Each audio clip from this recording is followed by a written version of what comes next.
वैसे तो भारत वर्ल्ड की 5वीं लार्जेस्ट इकोनॉमी है, लेकिन वहीं अगर चाइना की बात करें तो भारत अभी भी चाइना से इकोनॉमी के मामले में कोसों दूर है। ये तो आप जानते ही होंगे कि एक ऐसा वक्त था जब चाइना में बहुत ज़्यादा गरीबी हुआ करती थी और भारत चाइना से बहुत ही आगे था। मगर चाइना ने ऐसा क्या किया कि उसकी इतनी ज़्यादा तरक्की हो गई, ये जानने के लिए बने रहें इस वीडियो के लास्ट तक और चैनल को ज़रूर सब्सक्राइब करें।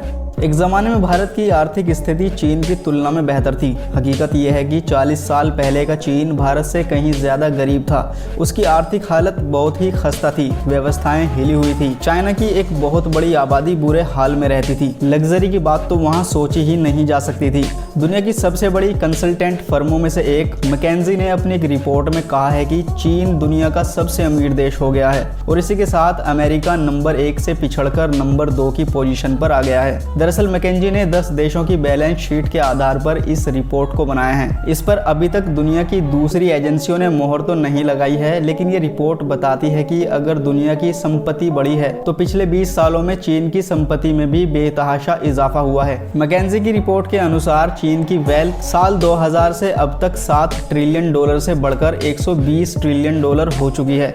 हालांकि मैकेंजी ने ये आकलन पूरे तौर पर किस तरीके से किया है ये अभी साफ नहीं हो सका है। दुनिया की तमाम दूसरी रिपोर्ट्स के मुताबिक फिलहाल चीन की जीडीपी $11 ट्रिलियन है, जिसमें अमेरिका $18 ट्रिलियन के साथ नंबर 1 पर है। भारत $2.26 ट्रिलियन के साथ 7वें नंबर पर है। हालांकि भारत की जीडीपी को अनुमानित तौर पर $3 ट्रिलियन के करीब बताया जा रहा है। वैसे अगर इन आंकड़ों की माने तो चीन की छलांग वाकई हैरान कर देने वाली है। वर्ल्ड बैंक की एक रिपोर्ट कहती है कि 1978 से पहले चाइना में भारत से लगभग 26% ज्यादा गरीब लोग थे, लेकिन 1978 के बाद चीन ने एक साथ कई एरियाज में सुधार के प्रोग्राम शुरू किए। इसके तहत चाइना ने अपनी प्रोडक्शन इंडस्ट्रीज में डेवलपमेंट का काम तेजी से शुरू कर दिया। तो इसी के साथ साथ भूमि सुधार, शिक्षा व्यवस्था में विस्तार और जनसंख्या नियंत्रण जैसे कदम भी उठाए गए और अब चीन के लोग भारत से कई गुना ज्यादा अमीर हो चुके हैं। 1978 से पहले चाइना की इकोनॉमी दुनिया के लिए ओपन नहीं हुई थी। मतलब ये कि 1978 से पहले प्रेसिडेंट माओ के शासनकाल में चाइना अपनी जरूरत की चीजें खुद ही बनाता और खुद ही उसे कंज्यूम कर लिया करता था। और शायद यही वजह है कि आज चाइना के पास ऐसी काबिलियत है कि वो अपने देश के अंदर ही हर चीज का प्रोडक्शन कर सकता है और वो भी बहुत ही कम खर्चे पर।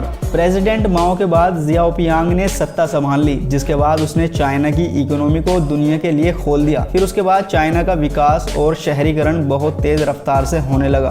1978 में जब चाइना ने आर्थिक सुधार की शुरुआत की तो वहां प्रति व्यक्ति आय $155 अमेरिकी थी, जबकि भारत की प्रति व्यक्ति आय उस टाइम $210 की थी। साफ है कि भारत उस टाइम चाइना से कहीं ज्यादा आगे था, लेकिन आज तस्वीर एकदम बदल चुकी है। भारत में आर्थिक सुधारों का सिलसिला 1991 में शुरू हुआ था। उस दौरान चीनियों की प्रति व्यक्ति आय $331 तक पहुंच चुकी थी, जबकि भारतीयों की प्रति व्यक्ति आय $309 की थी। 2019 में चाइना की प्रति व्यक्ति आय भारत से 5 गुना ज्यादा थी। आंकड़े बताते हैं कि चीन में इस टाइम प्रति कैपिटा जीडीपी $10,500 के आसपास है, तो वहीं भारत में $2,191 के करीब है। साल 2015 के आंकड़ों के मुताबिक चीन की प्रति व्यक्ति आय जहां $7,925 थी, वहीं भारत की प्रति व्यक्ति आय महज $1,582 की थी। 25 सालों में चीन की प्रति व्यक्ति आय 24 गुना बढ़ी है। प्रेसिडेंट माओ की इमेज चाइना में बहुत गहरी थी। 1978 में जब प्रेसिडेंट माओ का निधन हुआ तो चाइना सदमे में आ गया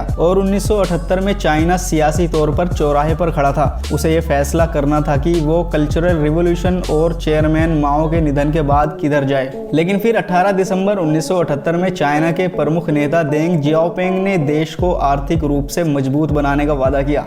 बीजिंग में उस दिन कम्युनिस्ट पार्टी की मीटिंग में उनके विकासशील प्रोग्राम और आर्थिक सुधारों को लागू करने का फैसला लिया गया, जिसका असर ये हुआ कि आज चाइना के बाजारों में दुनिया के सबसे बेहतरीन लग्जरी सामान बेचे जाते हैं। आज की तारीख में चाइना दुनिया का वो देश है जिसके पास सबसे ज्यादा विदेशी मुद्रा भंडार है। जीडीपी के आकार के मामले में ये दूसरा सबसे बड़ा देश है, जबकि फॉरेन इन्वेस्टमेंट को आकर्षित करने में दुनिया में तीसरे नंबर पर है। कहा जाने लगा है कि चाइना मौजूदा वक्त में मैन्युफैक्चरिंग सुपर पावर बनने की ओर बढ़ रहा है। चाइना का विदेशी व्यापार 17,500% बढ़ चुका है। 2015 तक ही चाइना विदेशी व्यापार में दुनिया में लीडर बन चुका था।